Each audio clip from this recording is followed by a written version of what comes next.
अब देखते हैं हम लोग दक्षिण भारत को। जी हाँ, बात हम लोग करेंगे दक्षिण भारत के इतिहास की। तो मैं बता दूं कि दक्षिण भारत का इतिहास, दक्षिण भारत का इतिहास, इसमें क्या है कि बिल्कुल प्रारंभ से लेकर दक्षिण भारत, जो संपूर्ण दक्षिण भारत था, वो कैसे ब्रिटिश पीरियड में मिला, अब फिर भारत की स्वतंत्रता के बाद भी दक्षिण भारत के कैसा हिस्सा था जो हमसे मिलना नहीं चाह रहा था। आप जानते हैं हैदराबाद का निज़ाम था ना, हैदराबाद कहाँ, तो हैदराबाद। तो बात होगी दक्षिण भारत के इतिहास की, तो हम लोग कहाँ से देखेंगे, तो हम लोग बिल्कुल प्रारंभ से देखेंगे, मतलब प्राग ऐतिहासिक काल से। ठीक है, प्रागैतिहासिक कालखंड से ही हम लोग देखना आरंभ करेंगे। ठीक है, प्रागैतिहासिक काल में जिसका लिखा हुआ साक्ष्य नहीं उसको भी देखेंगे, फिर जो पुरातात्विक साक्ष्य है इसके आधार पे क्या होगा, पाषाण काल का सारा कालखंड देखेंगे, और फिर आरंभ हो जाएगा संगम युग, और फिर चलेंगे हम लोग संपूर्ण दक्षिण भारत के इतिहास को डिटेल्स में देखते हुए बढ़ेंगे। तो इसमें पूरी तरह से फोकस होगा दक्षिण भारत के इतिहास पर। जी हाँ, ठीक है, फोकस हमारा होगा दक्षिण भारत के इतिहास पर। बिल्कुल ही इसमें जो ज़रूरी होगा उसी समय दक्षिण भारत से बाहर निकलकर इतिहास की बातें होगी, अन्यथा पूरी तरह से बात होगी दक्षिण भारत के इतिहास की। पहली बार आपको ऐसा एक जगह मिलेगा जहाँ संपूर्ण दक्षिण भारत के इतिहास को आप एक जगह देखेंगे, और इसके कई एपिसोड होंगे, और सारे एपिसोड में आपको बिल्कुल डिटेल्स में 1947 तक, आरंभ से लेकर 1947 तक पहुँचेंगे हम लोग। फोकस हमारा कहाँ, दक्षिण भारत में होगा। ठीक है, बात हम लोग करेंगे दक्षिण भारत के इतिहास की। तो चलिए, अगर दक्षिण भारत के इतिहास की बात करते हैं तो चलिए एक छोटा सा स्केच बना लेते हैं। ठीक है, इससे समझ में आएगा कुछ। ये तो समझ गए कि यही है हमारा दक्षिण भारत, है ना, ये हो गया हमारा दक्षिण भारत। देखिए इसका आकार कैसा, त्रिभुजाकार। ठीक है, आकार कैसा हो गया, त्रिभुजाकार। तो जो दक्षिण भारत के जिस क्षेत्र की बात कर रहे हैं, ये सवाल भी आता है कि दक्षिण भारत जो दक्कन क्षेत्र है, दक्कन अभी नाम कैसे पड़ा वो भी आएगा। तो ये जो दक्कन क्षेत्र है, ये मूलतः आकार इसका कैसा है, तो त्रिभुजाकार है। आप अच्छी तरह से, आप भली भांति जानते हैं कि ये जो दक्कन क्षेत्र जहाँ से आरंभ होती है, मतलब उत्तर भारत से ये उत्तर भारत हो गई, और ये दक्षिण भारत, और उत्तर भारत और दक्षिण भारत को जो सेपरेट कर रहा है, मतलब जो अलग कर रहा है, जानते हैं वो अलग कर रहा है कौन, तो अलग हो रहा है ये विंध्यन पर्वत श्रेणी से, विंध्यन श्रेणी, पर्वत श्रेणी से। ठीक है, ये क्या करता है कि उत्तर भारत को दक्षिण भारत से अलग करती है। उत्तर भारत को दक्षिण भारत से अलग करने वाला सारा सवाल है। उत्तर भारत से दक्षिण भारत को अलग कौन करे, तो विंध्याचल पर्वत श्रेणी, है ना, विंध्याचल पर्वत, उसके दक्षिण में। ठीक है, अब दक्षिण में आते हैं, तो दक्षिण में आप जान रहे हैं इधर हो गया क्या, तो इधर हो गया बंगाल की खाड़ी, इधर अरब सागर, और नीचे हिंद महासागर। ठीक है, तो मतलब ये तीनों दिशा से क्या है कि समुद्र से घिरा हुआ है, ये एक त्रिभुजाकार जैसा है। ठीक है, जो समुद्र से घिरा हुआ तीन दिशा से, और ऊपर इसका विंध्याचल पर्वत श्रेणी है, और ठीक उसके नीचे का ये पोर्शन है। तो अब देखिए इसमें क्या है कि सबसे पहले ये कि ये जो भूखंड है, ये भारत का सबसे प्राचीन भूखंड है। भारत का भूगर्भिक दृष्टिकोण से, इसका भी भारत का भूगर्भिक इतिहास को भी देख सकते हैं हम। तो भूगर्भिक दृष्टिकोण से क्या है कि ये भारत का सबसे प्राचीन भाग है और सबसे कठोर। ठीक है, सबसे कठोर और प्राचीन भाग है, और ये प्राचीन भाग किसका है, तो आप जानते हैं गोंडवाना लैंड का। ठीक है, हम बात कर रहे हैं भूगर्भिक इतिहास में, उसका एक एपिसोड आया हुआ है, उसको आप देख सकते हैं, जिसमें कि गोंडवाना लैंड, अंगारा लैंड। ठीक है, तो जो दक्षिणी भाग था गोंडवाना लैंड का ही ये जो मूर्त रूप था उस समय, उसी रूप में ये अभी भी मौजूद है। क्या, तो दक्षिण भारत का ये कौन सा क्षेत्र हो गया, चलिए लिख देते हैं, दक्कन। क्या, दक्कन क्षेत्र, इसको हम लोग दक्कन क्षेत्र के नाम से जानते हैं।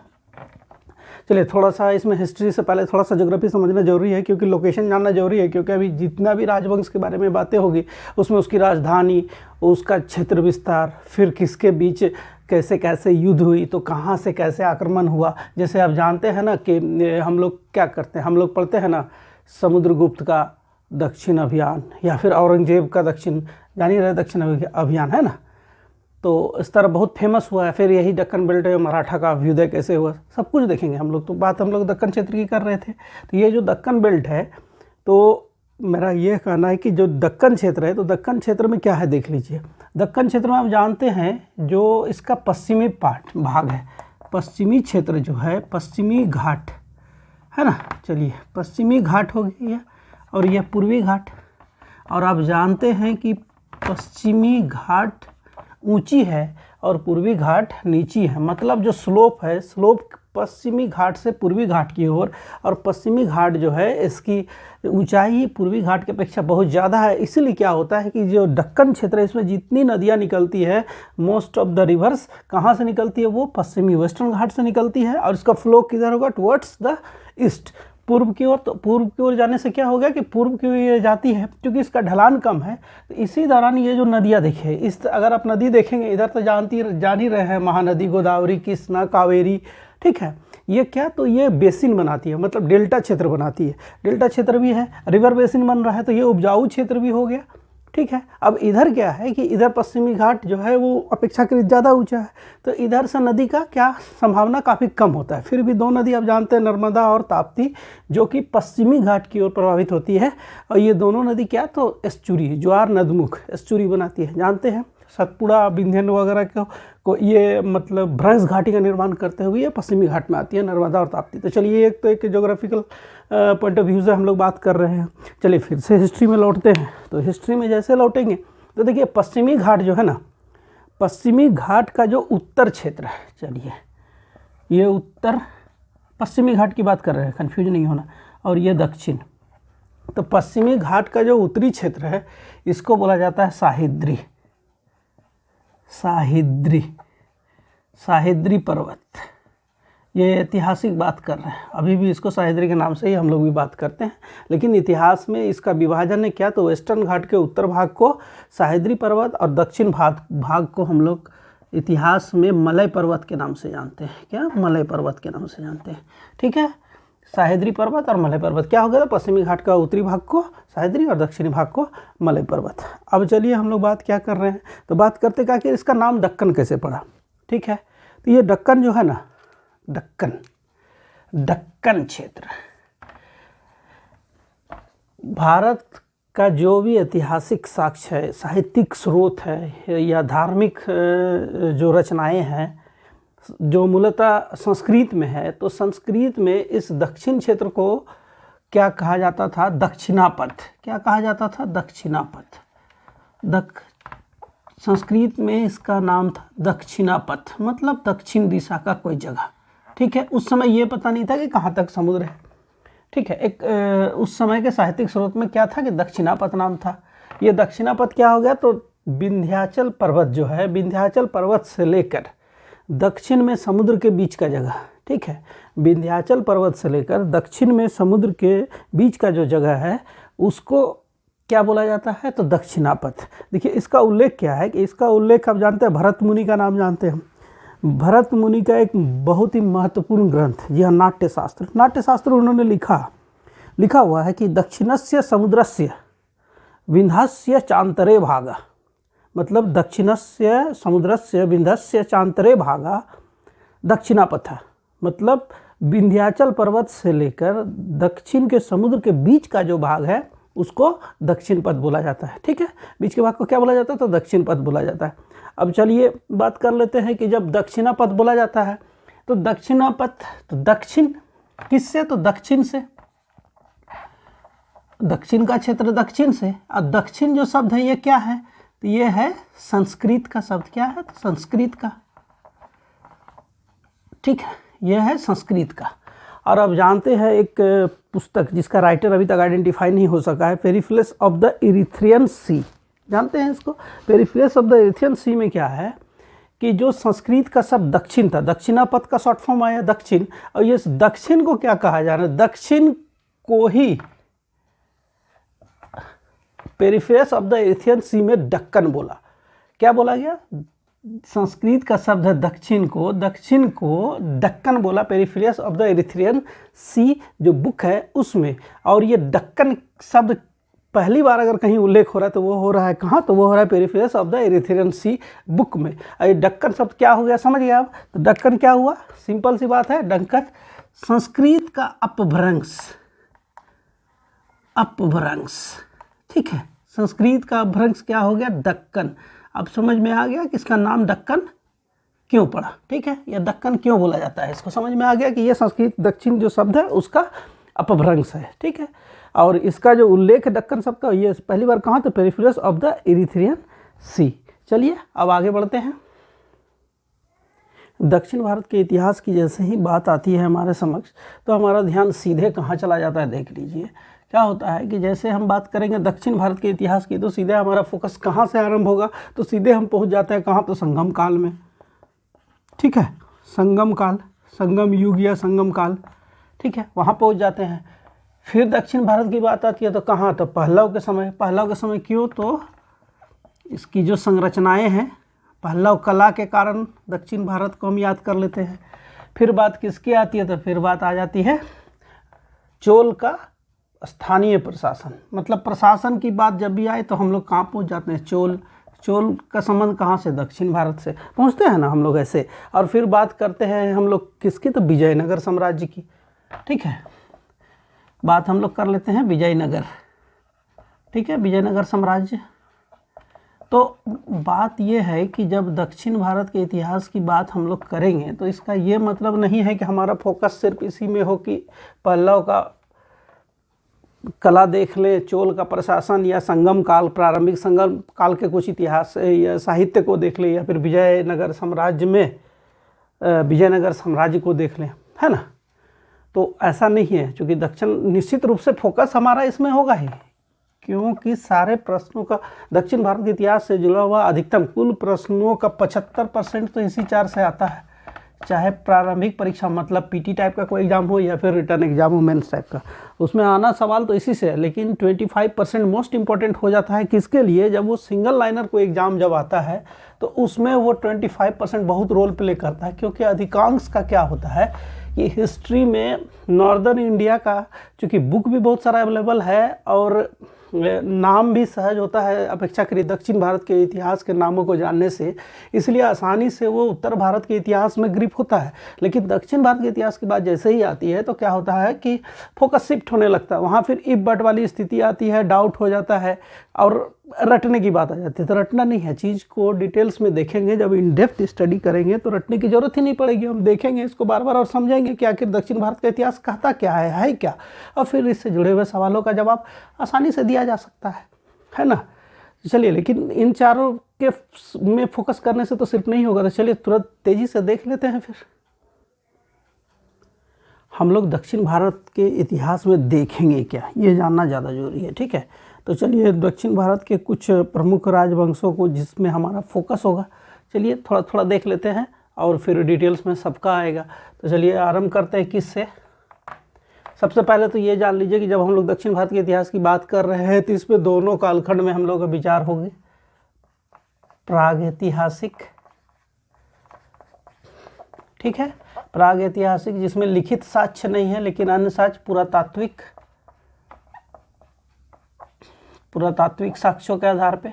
रॉबर्ट ब्रूसफोल्ड का नाम भी जानते होंगे, आगे पढ़ेंगे इसको, ठीक है। और इस पुरातात्विक साक्ष्य पाषाण काल में भी पहुंचेंगे हम लोग, ठीक है। इसको तो देखेंगे, ये फोकस होगा हमारा। चलिए फिर बात करेंगे, अब लगने लगेगा जहाँ से कि हाँ कुछ समझा हुआ जाना हुआ चीज़ अब आने लगा या फिर आएगा। ऐसा इसलिए क्योंकि इससे सवाल बहुत सारे पूछे जाते हैं, ठीक है। तो चलिए बात हम लोग कर लेते हैं किसकी, तो संगम काल, ठीक है। संगम काल मोस्ट इम्पॉर्टेंट। संगम काल का जब भी हम लोग बात करेंगे तो यहाँ इसमें हमारा फोकस क्या होगा, चेर, चोल, पांड्या, 3 राजवंश में। किसका देख लीजिए, चेर, चोल और पांड्या। यहाँ बात यह है कि ये जो चोल देख रहे हैं ये चोल, ठीक है, ये प्रारंभिक चोल राजवंश है, लेकिन चोल जो दक्षिण में अपना वर्चस्व स्थापित किया था, इवन वो इंडोनेशिया तक और श्रीलंका तक भी उनकी पहुंच थी, वो चोल का दूसरा राजवंश था। मतलब चोल ही नाम से था, लेकिन ये प्रारंभिक राजवंश था चोल का, जो कि संगम काल में, और फिर हम बात कर रहे हैं वो वर्चस्व वाली चोल साम्राज्य की, तो वो फिर से स्थापित हुआ था चोल राजवंश। ठीक है, चलिए तो देख लेते हैं इसमें हम लोगों को क्या देखना संगम, चेर चोल पांड्या। ठीक है, तो आप जानते हैं इसमें जो मोस्ट इंपॉर्टेंट सवाल पूछा, चलिए तुरंत देख लेते हैं, क्योंकि देखेंगे तो बाद में डिटेल्स में ही, तो चलिए देख लेते हैं। तो इसका जो राज चिन्ह होता है ना, इसको, यह है धनुष, चोल का बाघ और पांड्या का मछली। ये सवाल यूपीएससी प्रीलिम्स में भी आ चुका है। क्या है इसमें कि जो चेर राजवंश है इसका सिंबल क्या था, तो धनुष था। चोल राजवंश इसका सिंबल क्या हुआ करता था, तो बाघ हुआ करता था। और जो पांड्या राजवंश था इसका सिंबल क्या हुआ करता था, तो मछली हुआ करता था। फिर हम लोग आगे जैसे बढ़ेंगे तो बात आ जाएगी किसकी, तो चलिए देख लेते हैं। वाकटक राजवंश, याद आ रहा होगा, वाकटक राजवंश। ठीक है, यह वाकटक राजवंश चंद्रगुप्त की पुत्री की शादी, प्रभावती की शादी वाकटक राजवंश के एक राजा से हुआ था, याद है ना। इसके बाद वाकटक राजवंश से राजा प्रवर सेन, जिसने कि 4 अश्वमेध यज्ञ करवाया था। ठीक है ना, जो इम्पोर्टेंट है उस सबको देखेंगे हम लोग और डिटेल्स में देखेंगे, परेशान होने की कोई ज़रूरत नहीं है। चलिए फिर इसमें अब आगे हम लोग देखेंगे आंध्र सातवाहन।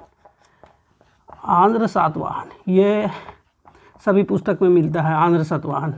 ठीक है, क्योंकि ये इसका संबंध उत्तर भारत से है, इसलिए सभी पुस्तक में, छोटी छोटी पुस्तक में भी आंध्र सातवाहन का बहुत उल्लेख रहेगा।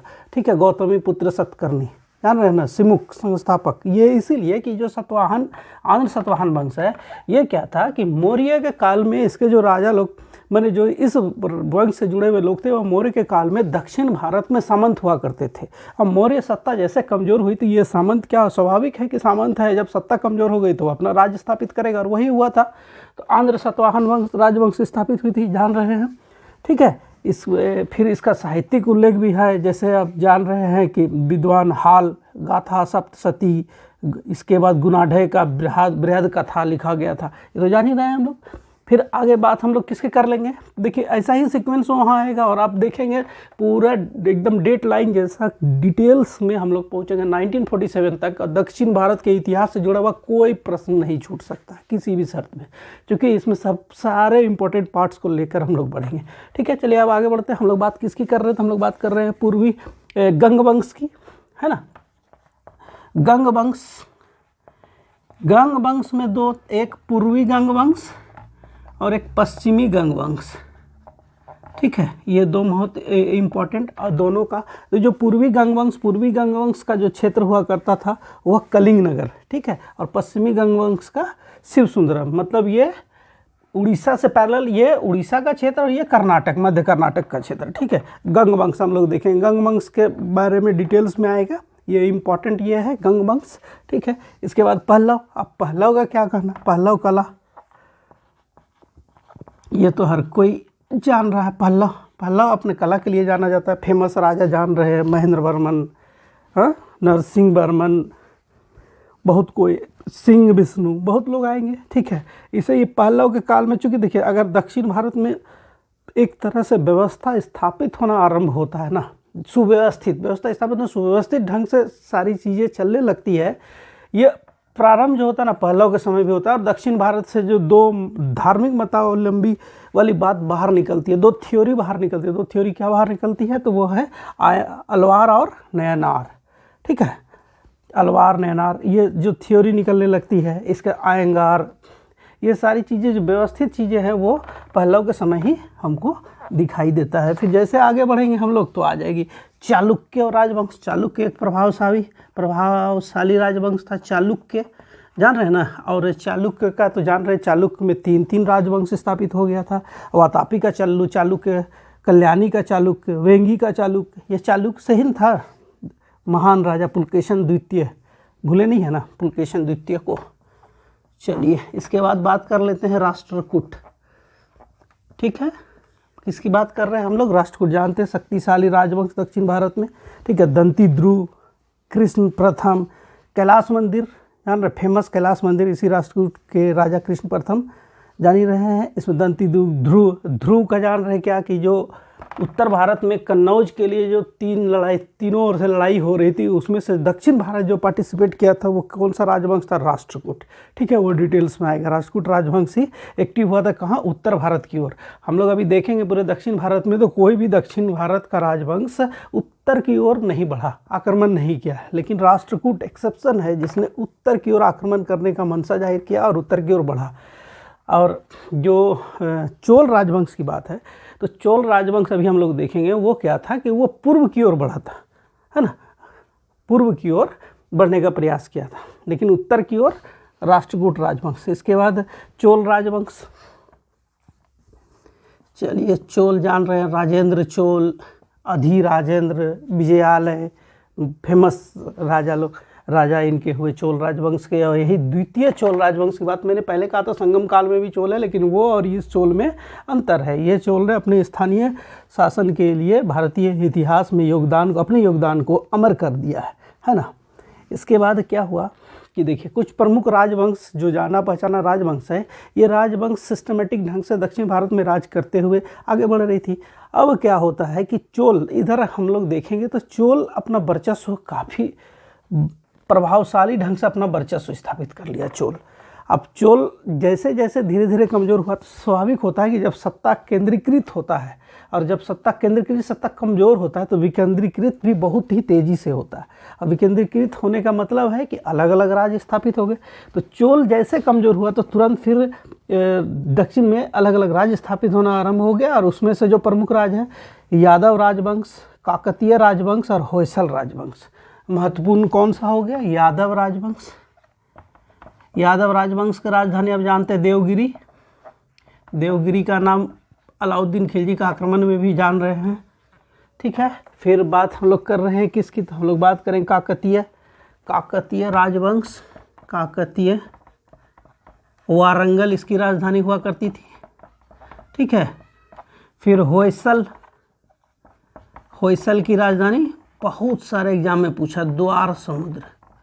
ये इसी में तो प्रश्न है, सिंगल वन लाइनर एग्जाम्स का प्रश्न तो इसी में है। अभी तो आप डिटेल्स में गए भी नहीं हैं, अभी पहला कदम बढ़ा रहे हैं और आपको बहुत सारे प्रश्नों का उत्तर दिखना आरंभ हो जाएगा। अब कोई भी सेट निकाल कर देखेंगे आपको समझ में आने लगेगा, अच्छा ऐसा ही प्रश्न तो पूछा जाता है।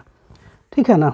चलिए, तो इसमें क्या हुआ कि चूंकि चोल की सत्ता विकेंद्रीकृत हुई और यादव, काकतीय और होयसल जैसे राजवंश स्थापित हो गए, सत्ता इधर कमज़ोर हुई। और दूसरा क्या हो गया कि दक्षिण भारत में चोल की सत्ता कमज़ोर हुई, ये वंश स्थापित हुए, और फिर उत्तर भारत में भी तो कुछ कहानी उसी समय रचा जा रहा था। उत्तर भारत में मुसलमान आक्रमणकारियों का दौर शुरू हो चुका था, है ना। आक्रमणकारी और मुसलमान आक्रमणकारियों को पता लग चुका था कि जो धनराशि है, मतलब भारत का जो खजाना है ना, वो कहाँ दबा पड़ा है? वो दबा पड़ा है दक्षिण भारत में। मतलब दक्षिण भारत को लूटना बहुत ज़रूरी है। इसका मूल कारण कि दक्षिण भारत के मंदिरों में बहुत सारा खजाना भरा पड़ा है, राजवंश में शक्तिशाली है, इसका मतलब इसके पास अपार धनराशि है। इसीलिए क्या हुआ कि इसका ध्यान दक्षिण की ओर जाता है।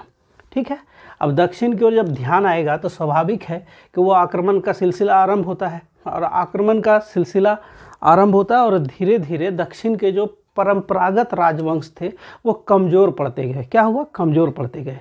तो इसका मूल कारण क्या हुआ कि एक तो इनका आक्रमण भी हुआ, और इनके आक्रमण के भय से सरेंडर भी लोग करने लगे। आक्रमण के भय से लोग, बहुत सारे राजवंश या फिर जो प्रभावशाली पदों पे थे वो क्या किए कि आक्रमणकारियों से जाकर मिल गए।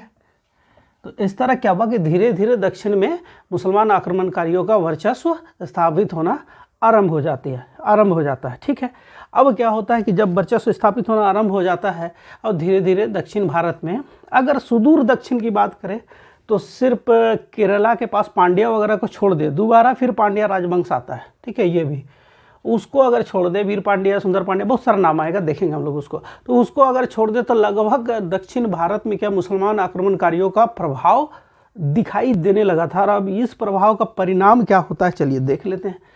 तो ये जो प्रभाव दिखाई देने लगा, तो फिर लगातार ये लगभग 200 वर्षों से जो हो रही थी, मतलब 150 वर्ष के आसपास तक लगातार ये दबाव बना रहा। इस दौरान मोहम्मद बिन तुगलक बिन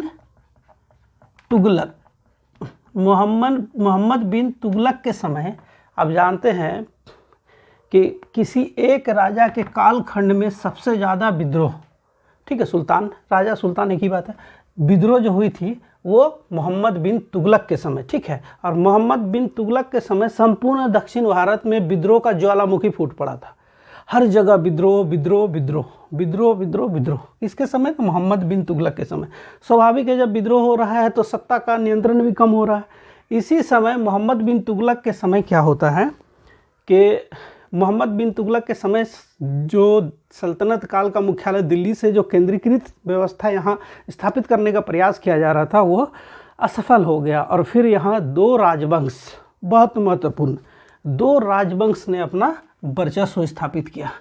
आप समझ गए होंगे, यही हम दक्षिण भारत के महासाम्राज्य की बात करेंगे। पहली बात तो चलिए बहमनी साम्राज्य, ठीक है। बहमनी साम्राज्य, ये तो वही लोग जो आक्रमण कर रहे थे, अब इन्होंने देखा कि राजा मेरा सुल्तान कमज़ोर हो गया है तो हम राजा बनेंगे। कहाँ का? तो दक्षिण भारत में जहाँ कब्जा है मेरा वहाँ का बन जाएंगे। लेकिन बात हम लोग किसकी अब करेंगे कि इसी समय एक और घटना होती है और स्थापित होता है विजयनगर साम्राज्य, ठीक है। विजयनगर साम्राज्य, दक्षिण भारत का स्वर्ण काल विजयनगर साम्राज्य के समय देखा है। और ये एक मैं बात बता दूं कि विजयनगर साम्राज्य जो है ये दक्षिण भारत के इतिहास में इसलिए मोस्ट इम्पॉर्टेंट है कि अब तक क्या होता था कि दक्षिण भारत से उत्तर भारत की ओर माइग्रेट लोग होते थे, मतलब दक्षिण भारत से उत्तर भारत की ओर आते थे, ठीक है, क्योंकि सत्ता का केंद्र उत्तर में था और उत्तर की ओर जाने से संभव, जैसे सैन्य क्षमता या फिर और किसी तरह के कार्यों में उनके योग्यता के अनुसार उन्हें कार्य मिल जाता था। लेकिन विजयनगर साम्राज्य के समय क्या हुआ कि ये इतना संपन्न राज्य हो गया, ये भारत का सबसे सुव्यवस्थित राज्य विजयनगर बना। और फिर संपूर्ण उत्तर भारत से लोग विजयनगर की ओर रुख किया। किस लिए? क्योंकि स्थायित्व था। उस समय उत्तर भारत में अस्थायित्व की स्थिति, मुसलमान आक्रमणकारी परिवारवाद, राज सत्ता के लिए लड़ाई चल रही थी, तो लोग दक्षिण की ओर माइग्रेट किए, ठीक है। किस समय? तो विजयनगर के समय। तो यहाँ देखिए 3 प्रश्न आपके लिए थोड़ा सा डिफरेंट हो रहा है। क्या? पहला कि जो राष्ट्रकूट राजवंश है ये पहला राजवंश था जो उत्तर की ओर आक्रमण किया था। चोल राजवंश ये पहला दक्षिण का राजवंश जो पूर्व की ओर से आक्रमण किया था, मतलब उत्तर भारत की ओर सोचा भी था कि जाना है। और विजयनगर साम्राज्य के समय क्या होता है कि विजयनगर साम्राज्य के समय होता है कि उत्तर भारत से लोग विजयनगर के स्थायित्व को देखते हुए, संपन्नता को देखते हुए विजयनगर की ओर, मतलब दक्षिण भारत की ओर माइग्रेट करना आरंभ किया था। अब फिर हम लोगों ने देख लिया बहमनी साम्राज्य, विजयनगर साम्राज्य को। तो चलिए अभी देखिए दक्षिण भारत का इतिहास यहाँ पूरा नहीं होता है, पूरा तो आज तो सिर्फ इसका ओवरव्यू कर रहे हैं हम लोग, तो पूरा कैसे होगा तो चलिए देख लेते हैं। तो ये बहमनी साम्राज्य जो हुआ करता था, बहमनी साम्राज्य का संस्थापक मतलब जो स्थापित किया था वो जफर खां, वो मोहम्मद बिन तुगलक के समय दक्षिण का प्रभारी हुआ करता था, ठीक है। वो बहमन शाह की उपाधि से क्या करता है, ये साम्राज्य स्थापित करता है, ठीक है, बहमनी साम्राज्य का। और इसकी राजधानी गुलबर्गा, ठीक है, गुलबर्गा, जफर शाह, ठीक है, बहमन शाह के उपाधि धारण करके। विजयनगर साम्राज्य का तो जानते हैं हरिहर और बुक्का संगम वंश, ठीक है। तो बहमनी साम्राज्य डिटेल्स में आएगा। बहमनी साम्राज्य, अब क्या होता है कि जो बहमनी साम्राज्य है इसमें सत्ता जैसे जैसे कमज़ोर होती है, तो जब सत्ता कमज़ोर होती है तो इसमें बहुत सारे राजवंश बनते हैं, ठीक है। जैसे कौन से होंगे तो खानदेश, ठीक है, खानदेश, बरार, बीजापुर, अहमदनगर, गोलकुंडा, बिदर। कौन से? बहमनी साम्राज्य से देखिए कौन से अलग हो रहा है। बहमनी साम्राज्य का जो क्षेत्र स्थापित हो जाता है, फिर बहमनी साम्राज्य में इसके ही शासक क्या करते हैं कि छोटे छोटे प्रांत विभाजित करते हैं। और ये प्रांत जब सत्ता कमज़ोर होती है, मैंने कहा था कि जब केंद्रीकृत व्यवस्था कमज़ोर पड़ती है तो विकेंद्रीकरण आरंभ होता है और फिर अलग अलग सत्ता स्थापित होती है। और वही हुआ यहाँ कि बहमनी राजवंश से क्या होता है कि बहमनी से फिर अलग होता है खानदेश, बरार, बीजापुर, अहमदनगर, गोलकुंडा और बिदर। और फिर क्या होता है कि दक्षिण भारत में छोटे छोटे बहुत सारे राज्य स्थापित हो जाते हैं। चलिए, तो इसमें से जो महत्वपूर्ण बात हम लोग को क्या करना, महत्वपूर्ण बात हम लोग को ये जानना है कि इससे जो अलग हुए इसमें 2, बीजापुर और गोलकुंडा, बहुत ही इंपॉर्टेंट है, जान लेते हैं। क्यों जान रहे हैं हम लोग? चलिए, तो बीजापुर और गोलकुंडा,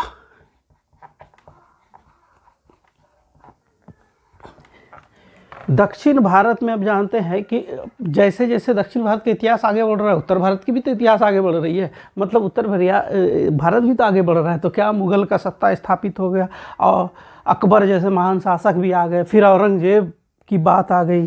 ठीक है, तो अब औरंगजेब के शासनकाल में क्या होता है कि औरंगजेब की इच्छा थी कि संपूर्ण दक्षिण भारत में कब्जा करना है हमको।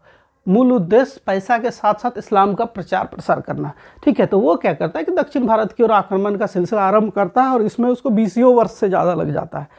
इसका फ़ायदा उठाते हुए एक पश्चिम भारत का महानायक, ठीक है, पश्चिम भारत से एक महानायक का अभ्युदय होता है। ये महानायक और कोई नहीं, महान वीर शिवाजी।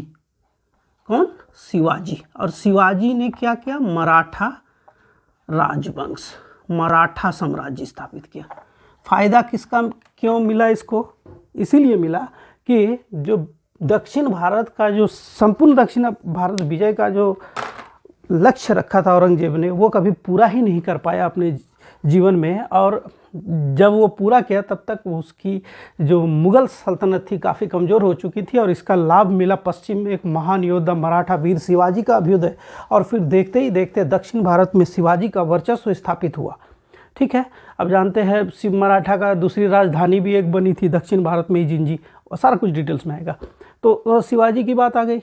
अब क्या हुआ देखिए, बस तो मराठा का, अब जब मराठा की बात आ गई तो अब तो हम पहुंच गए कहाँ? हम लोग पहुंच गए ब्रिटिश के ईस्ट इंडिया कंपनी के कालखंड में पहुंच गए।